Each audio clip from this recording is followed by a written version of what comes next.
पछाडि पारिएका गरिबीमा रहेका यस्ता खालका ठाउँबाट पनि कहाँ कहाँ कसरी जान सकिन्छ त्यो हेरेर यसलाई भोलिको के नेतृत्व विकास राष्ट्र जुन किसिमको छ अथवा यहाँ जुन जात जाति संस्कार संस्कृतिहरूले आज राष्ट्र बनेको छ त्यो राष्ट्रको प्रतिनिधित्व एमालेको सरकार बन्दाखेरि स्वतः राष्ट्रको प्रतिनिधित्व हुन सक्ने गरेको भोलि बनाउने योजनाका साथ हामी दीर्घकालीन सोचका साथ यो जाति वर्गीय सबै हिसाबले चाहिँ हामी गइरहेको स्थिति छ। त्यसो भने अहिले नेकपा एमालेमा महिलाहरूलाई नेतृत्व पङ्क्तिमा पुर्याउन तपाईँहरूको अभ्यास पनि छ र यो संविधानले लेखेको भन्दा बढी तपाईँहरूले दिइरहनु भएको छ। तर फेरि अहिले सडकमा त अरू पार्टीका नेपाली काङ्ग्रेसका लगायत अन्य पार्टीका महिला नेत्रीहरू छ उप पनि पाइएन भनेर सडक आन्दोलन गरेका छ। त्यसको के हो त त्यो कारण चाहिँ? होइन, हाम्रो स्वार्थ राष्ट्र निर्माण गर्ने हो, जनतालाई सुखी र समृद्ध बनाउने हो या समाजवादी समाज यानि कि कम्युनिस्ट शासन ल्याउने हाम्रो कुरा हो। त अरू पार्टीहरूका भनेका त्यहाँ गएर गर्ने निश्चित स्वार्थका कुराहरू छन्, त्यसलाई आफ्नो स्वार्थमा प्रयोग गर्ने कुराहरू छन्। त्यस कारणले गर्दाखेरि आफू हुनको लागि उहाँहरूको होड छ भने एमाले राष्ट्र निर्माण गर्नको लागि गरिएको हुँदाखेरि त्यस्तो भेदभाव मैले पाइनँ मै हुनुपर्छ भन्ने कुराहरू छैन। सबै हिसाबले को योग्य छ, किनभने हामी समाजको सेवा गर्नको लागि समाजलाई परिवर्तन गरेर अग्रगति दिनको लागि समृद्ध समाज बनाउनको लागि लागेको हुँदाखेरि यो त हाम्रो एउटा कार्यक्षेत्रमा को शासकीय क्षेत्रमा कसले काम गर्ने त्यसलाई पठाइएको हुँदा हाम्रोमा त्यो समस्या छैन। तुलनात्मक ढङ्गमा अरूको त्यो समस्या देखिन्छ, त्यसमा पुँजीवादी पार्टीहरूमा बढी त्यो देखिराखेको छ। त्यो गठबन्धनको एउटा परिणाम हो। गठबन्धनको कारणले आउने समस्या एउटा हो, तर उद्देश्यविहीन र एकदम पावरमा पुग्ने मात्रै लक्ष्य राखेका पार्टीहरू भएकोले यो कुरा। एक्जाम्पल एउटा मलाई बताइदिनु न, जस्तै 1 नम्बर प्रदेशमा एउटा महानगरपालिका लगायत 2वटा उपमहानगरपालिका छन्। यो विशेष गरी अहिले हामी विराटनगरमा छौँ। विराटनगर भएको हुनाले विराटनगर महानगरपालिकाको चुनावमा सबैको एउटा चासो पनि रहेको छ। नेपाली काङ्ग्रेसले पनि अप्रत्याशित एउटा निर्णय गर्यो, जो चाहिँ सङ्गठन विस्तार नगरेको नेता आयो भनेर उनीहरू एउटा विरोधमा गइरहेका छन्। गठबन्धनको नाममा उपमेयर पनि महिलाहरूले पाएनन् भनेर विरोध गरिरहेका छन्। तर नेकपा एमाले सङ्गठन विस्तार गरेको, जसले पाउनुपर्ने, जो सङ्गठन विस्तार गरेर महानगरपालिका नेतृत्व गरेको पार्टी पङ्क्तिबाट युवा नेता अगाडि सारिराख्नु भएको छ। यसको तुलनात्मक विश्लेषण गर्दाखेरि यो महानगरपालिकाको अरू गठबन्धन र नेकपा एमालेमा के फरक छ र जित्ने आधार के हुन्छ? होइन, हाम्रो मुख्य आधार भनेको जनताको बिचमा हाम्रो पार्टी कति स्थापित छ त्यसमाथि भर पर्ने कुराहरू हो। अब नेता र कार्यकर्तालाई कहाँ काम दिनुपर्छ भन्ने पार्टीले आफ्नो योजना अन्तर्गत दिने हो। कहिले कहिले सङ्गठनै काम गरिरहेका साथीहरूबाटै के भनेदेखि यस्ता निर्वाचनका अथवा मेयर उपमेयर लगायतको ठाउँमा दिने कुराहरू आउँछ। कहिले कहिले बाहिरी फन्डमा बसेर काम गरिरहेका कार्यकर्ताहरूलाई यो फन्डमा दिने कुराहरू आउँछ। विराटनगरमा हाम्रो आधारभूत रूपबाट बेसहरूलाई दह्रो बनाउने काममा लागिरहनु भएको सागर थापालाई र शिल्पा कार्कीलाई यसपालि हामीले अगाडि बढाउने निर्णय गरेका छौँ र आज हामी नोमिनेसन गर्दैछौँ।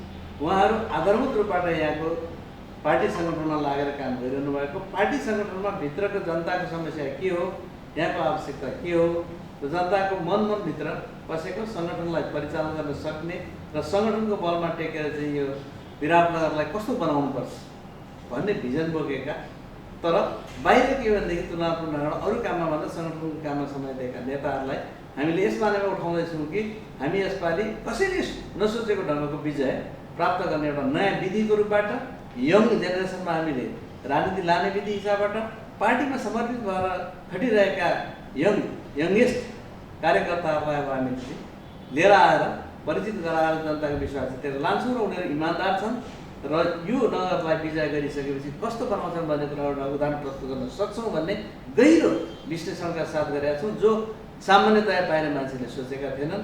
त्यसैले म के भन्न चाहन्छु भने यो त्यसरी काममा खटिरहेका र कामबाट परिचित भएर आएका इमान्दार, सक्रिय, सक्षम, सङ्गठनात्मक कुशलता राखेका, बाहिर तुलनात्मक ढङ्गबाट कम देखिएका भएकोले एमाले चाहिँ यसपालि के गर्दैछ भन्ने कुराहरू परिणाम पछाडि मात्रै जनताले थाहा पाउँछन् भन्ने कुरा म तपाईँहरू मार्फत राख्छु। भनेपछि नेकपा एमाले परिवारप्रति हाबी छैन, सङ्गठन निर्माण गर्ने, जो सङ्गठन गरेको छ, जसले पाउनुपर्ने त्यसलाई चाहिँ अलिक टिकट वितरण गरिएको छ र उम्मेदवार बनाइसकेको छ।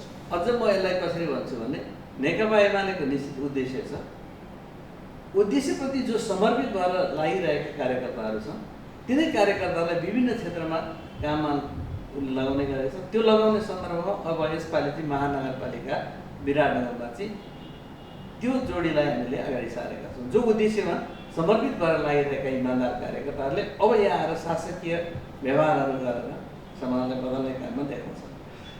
दर्शकहरू, हामीले सुन्यौँ जो सङ्गठन निर्माण गरिरहेका छन्, जो कर्मठ छन्, जसले चाहिँ पार्टीप्रति वफादार भएर जनताको मनमा भिज्न सकेका छन्, तिनै युवा नेताहरू चाहिँ अगाडि सारेको छ। कुनै पार्टीमा एक नेकपा एमालेमा व्यक्ति हाबी, परिवार हाबी देखिएन। तर गठबन्धनको नाममा विराटनगरमा उपेन्द्र यादवका छोरा उपमेयर हुँदा यहाँको अवस्था एक खालको घुलमिलिएको अवस्था छ भने नेपाली काङ्ग्रेसको त्यस्तै अवस्था, परिवारवाद, कोइरालावादको एक खालको उम्मेदवार। त्यसो भएकोले हामीले विशेष गरी महानगरपालिकाको चर्चा किन गरिएको छौँ? संविधानले एउटा उपमेयर अर्थात् जे भए पनि महिला, मेयर र उपमेयर महिला हुनुपर्नेमा त्यसलाई पनि लत्याइएको छ। त्यसो गठबन्धनको नाममा यसरी जनताको चाहना आकाङ्क्षालाई मारिन्छ भने त्यो भोलि कसरी काम गर्न सक्छ? त्यो जनताले त्यसप्रति ध्यान दिनेछ र आउने इलेक्सनमा आफ्नो स्वविवेक प्रयोग गर्नेछन् भन्ने हामीलाई पनि लागेको छ। म विषयवस्तुलाई अलिकति जोड्न चाहन्छु। त्यसो हो भने अहिले नेकपा एमालेको घोषणापत्र, केन्द्रीय घोषणापत्र लगायत प्रदेशले पनि एउटा घोषणापत्र जारी गरिरहेको अवस्था छ। केन्द्र र प्रदेश र स्थानीयको बिचको फ्युजन गर्नको लागि कुन चाहिँ काम चाहिँ अब नेकपा एमाले त्यो घोषणापत्र लिएर जाने अभियानमा लागेको छ? करिब 5वटा पोइन्टमा यसो भन्नु पब्लिकले सुन्थ्यो। होइन, हामी त पहिलो कुरो सुशासन दिने काम गर्नेछौँ। किनभने विराटनगर जुन एउटा महान र पुरानो औद्योगिक नगर हो, यो नगरको प्रशासन चाहिँ सुशासनमा गइरहेको छैन। त यो सुशासनको जरुरी छ। पहिलो कुरो हामी यसलाई सुशासन, शासन कस्तो हुन्छ, पारदर्शी ढङ्गबाट कामको गति दिएर समस्याहरूको हस्योड गरेर जाने कुरा पहिलो कुरो हामी सुशासन दिने कामहरू गर्छौँ। दोस्रो कुरो अव्यवस्थित ढङ्गको जुन यहाँ बसोबासो भन्नुभन्दा पनि यो सहर अव्यवस्थित जुन छ यसलाई व्यवस्थित गर्न न्यूनतम पनि व्यवस्थित गर्ने सन्दर्भमा गरिनुपर्ने सानातिना निर्माणका कामहरूमा हामी दोस्रो ध्यान दिएको छौँ। तेस्रो कुरो यो जुन किसिमको फोहोर वनहरू छ र बर्खा लागेपछि त यहाँ पानी जमेर आदि जे समस्याहरू आएको छ, ढल निकासको समस्या देखिएको छ, यसलाई सफा गर्छ। यो सँगसँगै यहाँको ऐतिहासिक चिजहरूको संरक्षण गर्ने कुराहरू, यसलाई ऐतिहासिक चिजहरूको प्रचार प्रसारहरू गरेर पर्यटकीय नगरीको रूपबाट विकास गर्ने कुराहरू र ऐतिहासिक कुराहरूको संरक्षण सँगसँगै यसलाई स्वरूपमै बदलेर चाहिँ नयाँ ढङ्गबाट अगाडि लानको लागि नयाँ आधुनिक सहरतिर यसलाई विकास गर्ने कुराहरू पहिलाको प्रदेश सरकारले जे एउटा परिकल्पना गरेको थियो त्यसलाई टाइप गरेर जाने कुराहरूमा विभिन्न कारणले त्यो व्यवहारमा जान सक्यो, त्यसअनुसार जाने कुराहरूमै हाम्रो मुख्य गरिकन जोड गर्नेछ। भनिसकेपछि प्रदेशभरिका 137वटा पालिकाहरूमा तपाईँहरूको गर्नुपर्ने कामहरूको अवधारणा सबै पार्टीले पालिकाहरूसँग पुर्याइसकेको छ र त्यहाँको अवस्था विश्लेषण गरेर त्यही अनुसारको घोषणापत्र तपाईँले जारी गर्नुभएको छ। पार्टीले गर्नुपर्ने कामहरू र त्यहाँको वस्तुगत अवस्थाका आवश्यकताहरू के हुन्, पहिलो समस्याहरू के हुन्, त्यसको आधारमा प्रत्येक इकाइहरूले आफ्नो आफ्नो ढङ्गको गरेको छ। राष्ट्रिय दृष्टिकोणको आधारमा राष्ट्रिय पोलिसी छँदैछ, त्यसभित्र बसेर त्यहाँको आवश्यकताको आधारमा गरेको छ।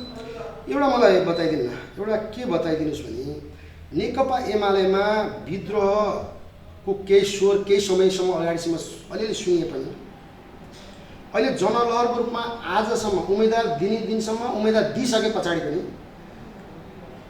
विभिन्न पार्टीबाट प्रवेश गर्ने लहर चलिरहेको छ। तर अरूमा विद्रोह छ, नेकपा एमालेमा विद्रोहको स्वर चाहिँ किन सुनिएन त? यसलाई कसरी, विशेष गरी म 1 नम्बर प्रदेशको कुरा गरिदिन्छु, त्यो लहरै सुन्न पाइएन के? त्यसलाई कसरी तपाईँहरूले समान खालको व्यवहार गर्नुभयो या त्यसलाई कसरी व्यवस्थापन गर्नुभयो? यसमा 2-3टा कुराहरू छ। पहिलोको त अहिले पनि मैले भने एमाले एउटा उद्देश्य बोकेको पार्टी र त्यो उद्देश्यमा लागेका कार्यकर्ताहरू भएको पार्टी भएकोले पनि यसको आकर्षणहरू छ।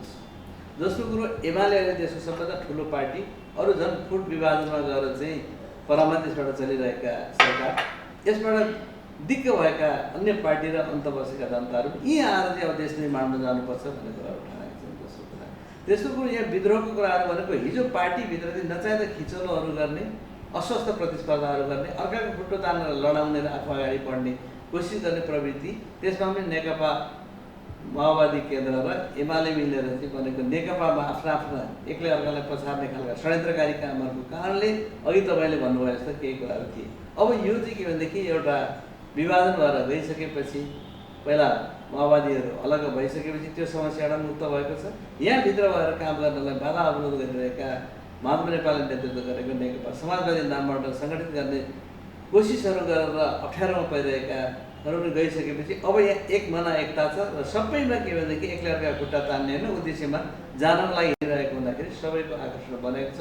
यहाँ आएर भोट हालेर यहाँ उम्मेदवार पाएपछि उम्मेदवार बनेर जितेर अनि यहाँ बसेर चाहिँ स्रोत साधनहरूलाई राष्ट्र निर्माणमा उपयोग गरेर बनाउन सकिन्छ भन्ने भावनाका साथ अब यो पार्टी बढेको हुँदा यो आकर्षण छ। र विद्रोहको कुराहरू मैले पाए हुन्थ्यो, मैले बढी काम गर्न सक्थेँ, मसँगको भिजन राम्रो छ, मैले धेरै लामो समयसम्म तल जनताको मात्रै काम गर्ने, अब शासकीय ठाउँबाट पनि काम गर्छु भन्ने इच्छा सामान्य राख्यौँ। त्यसलाई स्वस्थ प्रतिस्पर्धा गर्न दियो, छलफल गर्न दियो, मत मतान्तर गर्न दियो, विभिन्न खालका कुराहरू गरेर डेमोक्रेटिक प्रक्रियाबाट चाहिँ अब हामीले यसलाई तय गरेको हुँदाखेरि यहाँ विरोध विद्रोहको त्यस्तो गुन्जाइसहरू छैन। भनिसकेपछि नेकपा एमालेमा विद्रोह गर्ने कुनै नेताहरू पनि पार्टीको लाइन हुन त अब वामपन्थीहरूमा पार्टीभन्दा दायाँ बायाँ गर्न सक्दैनन् र पार्टीको सिद्धान्त अनुसार चल्छन् भन्ने छ। त्यो प्रक्रिया नेकपा एमालेमा अहिले लागू भएको छ।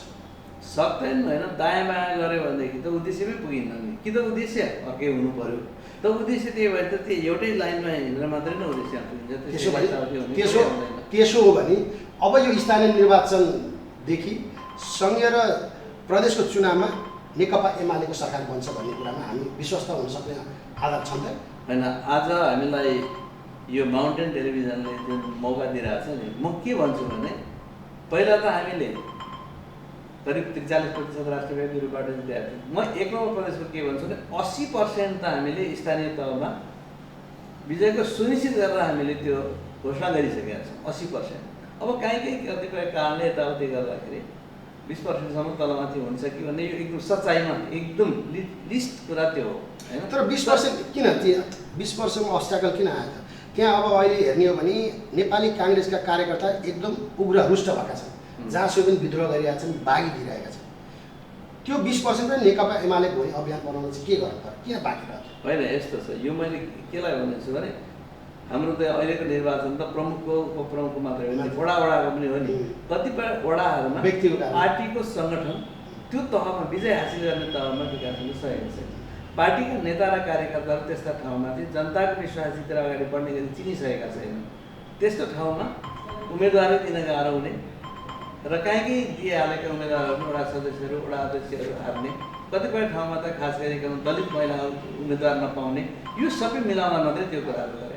माथिको कुरा गर्ने हो त हामी 100% जिल्लामा, जस्तो मोरङको कुरा गर्ने भने 17वटा यसमा 17को 17 एमाले जितेको छ। विगतमा हामी विभिन्न आन्तरिक समस्याको कारणले हामीले हार्यौँ, त्यसबाट हामीले शिक्षा लिएका छौँ। अब यहाँ त्यस हिसाबले जान्छु भने झापामा हाम्रो 15 छ, 15को 15 यसपालि अब हामी विजय हासिल गर्दैछौँ। त्यसै पहाडी भूभागहरूमा त अधिकांश हिजो हाम्रो 100% जस्तो धनकुटा हामीले गर्वका साथ भनेका थियौँ। अब एउटा सिट मात्रै हामीले गुमाएको तेह्रथुम थियो होइन, दार्जिलिङमा 2टा मात्रै गुमाएको थियौँ। त्यो यसपालि हामी कभर गर्ने, पुरै कभर गर्ने गरेछौँ। पहाडी जिल्लामा त हामी पुरै कभर गरेर आइरहेको छौँ। अब हामी हजुर त्यसै पनि मिडिया मैत्री हुनुहुन्छ, मिडियासँग एक खालको चासो राख्नुहुन्छ र मिडियासँग सहकार्य पनि गर्नुहुन्छ। त्यही कारणले तपाईँको कार्यकालमा धेरै हाम्रा सञ्चारकर्मी साथीहरू पनि पार्टीभित्र छिर्न सफल हुनुभएको छ। यो कुरा हामीले विभिन्न ठाउँमा सुनेका छौँ। त्यसो भएको हुनाले अहिले प्रदेश कमिटी, नेकपा एमालेको प्रदेश कमिटीले मिडिया र उम्मेदवारसँग कसरी लिङ्केज गराएको छ?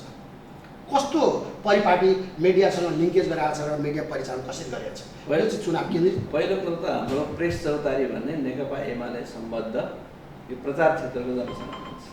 त्यो जनसङ्गठनको सही कुराहरूको प्रचार गर्ने, गलत कुराहरूको गलत हो भनेर प्रचार गर्ने जिम्मेदारी उसको आफ्नै छ। त्यसलाई यसले के भने कहाँ के भइरहेको छ भने कोर्डिनेसन गर्ने काम गरेको छ।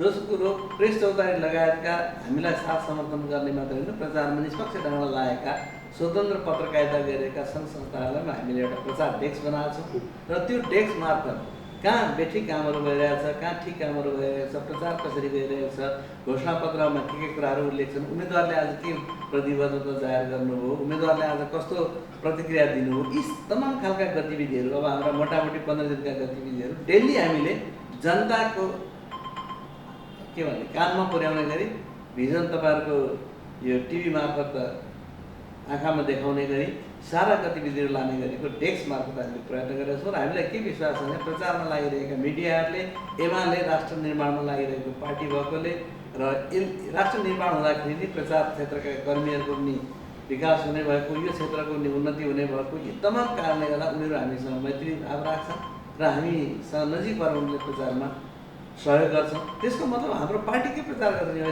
निष्पक्ष कुरा प्रचार गर्ने भनेदेखि पार्टीको प्रचार पुग्छ भन्ने कुरा। भनेपछि मैले हामी सञ्चारकर्मीले के सुनेका छौँ भने तपाईँको प्रेस चौतारीले प्रत्येक पार्टीले दिएको उम्मेदवारसँग महानगरपालिकामा 7 सदस्य होइन, गाउँ नगरपालिकामा 5 सदस्य, गाउँपालिकामा 3 सदस्य पत्रकार साथीहरू चाहिँ त्यो टोली सूचना सम्प्रेषण गरेर पठाउनु भएको छ र डेस्क पनि बनाउनु भएको छ भनिन्छ। त्यसले समग्र सूचनाहरू चाहिँ पब्लिकलाई दिन्छ, यथार्थ सूचना दिन्छ, त्यसले मोनिटरिङ गर्छ भन्नुभएको हो। मैले यतातिर नगएको मात्रै हो, हामीले पुरै नेटवर्क चाहिँ अहिले यहाँले भने जस्तै पालिकादेखि वडासम्मका नेटवर्कहरू बनाएको छौँ। त्यो नेटवर्कले चाहिँ किन डेस्क मार्फत भइरहेका सूचनाहरू तल पुर्याउने र खास गरी गरिरहेका गतिविधिहरूबाट यो प्रजातन्त्रको उपयोग गर्ने ढङ्गबाट मिडियाले खेल्ने महत्त्वपूर्ण जुन भूमिका हुन्छ त्यो भूमिका पुरा गर्ने नेटवर्कहरू बनाएको छौँ र त्यो नेटवर्क मार्फत पनि जनताले अहिले के भइरहेको छ भन्ने कुराहरू, निर्वाचनको कुराहरू हेर्न पाउँछ। एउटा सुनाइदिनु न, मैले सुनेको अहिले यो प्रसङ्ग ठ्याक्कै जोड्न चाहेँ।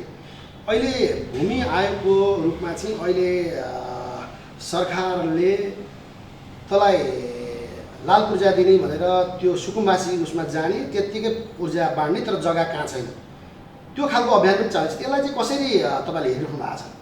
पहिलो कुरो त निर्वाचनको तिथिमिति घोषणा भइसकेपछि अब यी आयोगहरूले कामहरू गर्ने कुरा आचार संहिता विपरीत कुरा हुने यसैको। दोस्रो कुरो अहिलेसम्म नगरेको अब चुनावको मुखमा आएर अब यसले धनीपूर्जा बाँड्न सक्ने गर्ने यो स्थिति अवस्था कहीँ छँदै छैन, किन हाम्रो सरकारले बनाएका आयोगहरूले कामहरू सुरु गर्दा नगर्दै यसलाई चाहिँ बिगार्नु गर्दै गएको छ र अब यसले कामहरू गर्दा त न्यूनतम पनि 1.5 वर्षभित्रमा उसले तलका कतिपय कामहरू सिद्ध्याएर अनि नीति त्यो पब्लिकले त्यो जनताले बुझ्नुपर्छ हो, त्यो झुट बोलेको कुरा चाहिँ जनताले बुझ्नु। मैले आँखाले यही उदयपुरको चौरनी गढीमा नापिरहेको देखेँ, मान्छेहरू हेरिरहेका थिए। आजभन्दा करिब 1 महिना अगाडि यो के हो भन्दाखेरि चाहिँ यो लाल पूर्जा वितरण गर्नको लागि नापी खटेर आएर नापेको। त्यहाँ गएर यसो बुझ्दाखेरि त्यही अहिले तपाईँले भनेको जस्तो त्यहाँ चाहिँ झुक्याउनको लागि त्यो नापी सापी गर्न पठाउने, अनि अब के हुन्छ कि यो सरकारले चाहिँ लाल पूर्जा बाँड्छ, यी जग्गा सुकुम्बासी जग्गा किन त्यहाँ चाहिँ धेरै जग्गा वनको जग्गा अथवा ऐलानी जग्गाहरू धेरै रहेछ, त्यहाँबाट फितालेर मान्छेहरू नयाँ नयाँ पठाएर त्योसम्मको कामहरू पनि अहिलेको सरकारले, नेपाली काङ्ग्रेसको नेतृत्वमा गठबन्धनको सरकारले त्यस्तो झुटहरू गरिरहेको छ। जसको अब आयो स्थानीय तहमा बन्ने भनेदेखि त यही धेरै लाग्यो भनेदेखि गणना गर्दाखेरि 5 दिन लाग्ला भनेपछि जेठ 5 गतिसम्मको कुराहरू मात्रै छ। अब केन्द्रीय सरकारको कुरा गर्ने भने त अहिले ढल्छ कि भरे ढल्छ, के गर्न नसकेर ओगटेर एउटा बोझ भएर चाहिँ बसिरहेको छ। यस्तो सरकारले चाहिँ यस्ता झुटका खेतीहरू गरिरहेको छ। अब एउटा फेरि म अर्को प्रश्न सोध्न चाहन्छु, अलिकति चुनावभन्दा अलिक फरक प्रसङ्ग। यो गठबन्धनको नाममा जुन अहिले उम्मेदवार दिइरहेका छन् उनीहरूको एजेन्डा चाहिँ के हुन सक्ला? एजेन्डा हुन्छ, नेपाली काङ्ग्रेसको आफ्नो एजेन्डा होला होइन, चुनावी घोषणापत्र होला, माओवादी होला, तर दुइटै जाँदाखेरि कुन घोषणापत्र कुन लिएर जान्छ होला जस्तो त्यो पब्लिक सुन्न चाहेका छन्, त्यो जनताले जान्न चाहेका छन्। घोषणा बिन हो कि या गठबन्धन नाममा बाँडीचुँडी हो? होइन, गठबन्धन भन्ने बित्तिकै घोषणापत्र एउटा जान सक्ने कुरै भएन, घोषणा बिन तरिकाले जान्छ त्यो देखिसकेको। पहिला हामीले एउटा उदाहरण के देखाएको थियौँ, गएको 74 सालको चुनावमा एमाले र माओवादी अलग अलग पार्टी थिए, तर अलग अलग पार्टी भए पनि उनीहरूले एउटा कमिटमेन्ट गरेर संयुक्त घोषणापत्र जारी गरेर आएको थियो र पछि पार्टी नै एकता भएको थियो, यद्यपि त्यो टिकेन। त्यो एउटा नेपालकै लागि उदाहरण हो। अब यहाँ भएका गठबन्धनका काङ्ग्रेस, माओवादी, समाजवादी भन्ने नेकपा होइन, र अब यो जनता समाजवादी जसपा, यी सबै कोही क्षेत्रीयतावादी छन्, कोही मधेसवादीहरू छन्, कोही कम्युनिस्टको नामबाट चाहिँ अब दिशाहीन भएर हिँडेका छन्, र यिनीहरूको नीति सिद्धान्त सबैका फरक फरक भएका पार्टीहरूले एक ठाउँमा सरकार चलाउँदा त्यसको संयुक्त घोषणापत्र त हुने भएन। निर्वाचनमा जाँदा पनि अब जसपाको जनता समाजवादी पार्टीको छुट्टै छ, अब त्यसै गरेर माओवादीको छुट्टै छ, उनीहरूका स्कुलिङ छुट्टै छन्, उद्देश्य छुट्टै छन्, व्यवहार छुट्टै छन्, दृष्टिकोणहरू छुट्टै छन्। यो त खालि के भन्दाखेरि एमालेलाई सेट्याउनको लागि गरिएको अपवित्र गठबन्धन हो। त्यही गठबन्धनलाई कायम गरेर मात्रै एमालेलाई काहीँ हराउन सकिन्छ कि भन्ने दुष्प्रयास हो। त्यसैले यो त एकदम यो खिचडी हो। खिचडीलाई तपाईँ कसरी भन्नुहुन्छ? भनेपछि दुष्प्रणयमा जो जान्छ त्यसको नियति त्यसले भोग्छ। त्यही छैन संसारको नियम। जो नियत खराब राख्छ ऊ त अन्तिममा पराजय हुन्छ होइन, नियत खराब राख्ने पराजित हुन्छ होइन। भनिसकेको गठबन्धनको अवस्था त्यस्तै छ। नेपाली सबै जनताले स्थिरताको कुरा गरिरहेछन्, राजनीतिक स्थिरताको होइन, सरकार स्थिरताको कुरा गरिरहेछन्।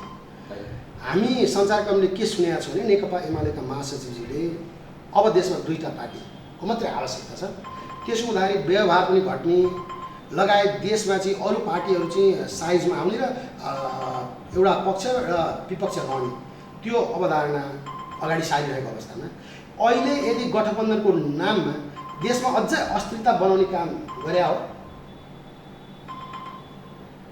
गठबन्धनको नाममा त अस्थिरता रह्यो नि। अब फेरि उनीहरूलाई जोडेर काहीँ न काहीँ भाग बन्न दिनुपर्ने, अनि जित्यो भने उनीहरूलाई सेवा सुविधा दिनुपर्ने। त्यो कारणले गर्दा नेपाली काङ्ग्रेसले वर्षौँदेखि नेपाल अस्थिरताको उसमा धकेल्ने मात्रै प्रयास गरे हो त। ठिक हो, किनभने नेपालको समस्या भनेकै अस्थिरतामाथि नचाहिँदा शक्तिहरू खेल्थे। त्यसको अन्त्य गर्ने कुरा 74 सालको निर्वाचन पछाडि आयो। तर भित्रैबाट समस्या सिर्जना गरिदिएर अब त्यो अस्थिरता सिर्जना भयो। अब यो अस्थिरताको सिर्जना भएको बेलामा गठबन्धनलाई कायम गरेर भए पनि यहाँले भने जस्तो गर्न पाएदेखि खेल्न सकिन्थ्यो, जो राष्ट्र जनताको अहितमा आउँछ। त्यसको खिलाफमा हाम्रो प्रयत्नहरू हो। त्यो प्रयत्नकै परिणाम भोलि के हुनसक्छ त भन्दाखेरि दुईवटा पार्टीको प्रणालीमा जान सक्छ। मूलत एउटा कम्युनिस्टहरूको पार्टी कम्युनिस्ट खेमामा आउँछ, अर्को पुँजीवादीहरूको पार्टी काङ्ग्रेस लगायतहरू जान सक्छ। भनेपछि महासचिवले एकपल्ट बोल्नुभएको जुन कुरा थियो देशको हितको लागि थियो, त्यो यहाँको आवश्यकता त्यो हो र त्यसको दिशामा जानुपर्छ, जान्छ पनि, गइ पनि रहेको छ। अब यो गठबन्धन पछाडि पनि देखिन्छ कि यी गठबन्धनवालाहरू कति रहन्छन् कति रहन्छन्। कि त काङ्ग्रेसको अहिले त बैशाखी मात्रै टेकेर हिँड्दैछ, काङ्ग्रेसले अर्काको बैशाखी टिप्दैछ। यी बैशाखीले ती टाँसिन पुग्ने हो कि बैशाखी फालिएर अगाडि जाने भन्ने कुरा पनि देखाउँछ। अगाडि जान त एमाले हो, तर बैशाखी फालिएको चिज हुन्छ कि बैशाखी सहितको चिज हुन्छ। दर्शकहरू, हामीले विविध कुरा र विविध विषयमा छलफल गऱ्यौँ। देशलाई स्थिरतामा लानको लागि अबको जनताले बुझ्नुपर्ने अबको बाटो नेकपा एमाले समातेको, नेकपा एमाले अवलम्बन गरेको सुखी नेपाली समृद्ध नेपालको यात्रा नै पहिलो र देशमा बैशाख टेकेर अरू पार्टीसँग जोडिएर जुन चुनावमा जान्छन् त्यो चाहिँ फलदायक हुँदैन। त्यो फल पनि स्वादमा आउँदैन कि त्यो फल यदि फलो भने पनि त्यो फल चाहिँ टुक्रा टुक्रा हुन्छ, टुक्रा टुक्रा बाँड्नुपर्छ। यसको अर्थ के हो भने देशलाई झन् बर्बादतिर लानु भन्ने कुरा हामीले आदरणीय हाम्रा नेता नेकपा एमालेका स्थायी कमिटी सदस्य तथा 1 नम्बर प्रदेशका नेकपा एमालेका इन्चार्ज कमरेड देवराज घिमिरेबाट हामीले सुन्यौँ। उहाँसँग विशेष गरी छलफल गऱ्यौँ। स्थानीय चुनाव केन्द्रित माउन्टेन टेलिभिजनको प्रदेश एक स्तरीय चुनावी कार्यक्रम आजलाई यति नै। हामीलाई समय दिनुभयो त्यसको लागि नेकपा एमालेका स्थायी कमिटीका सदस्य कामरेड देवराज घिमिरेलाई हार्दिक धन्यवाद दिँदै क्यामेरामा डम्बर नेपालीका साथ म अभिचार विष्ट पनि बिदा हुन्छु। हवस् त, माउन्टेन टेलिभिजन हेर्दै रहनुहोला। नमस्कार।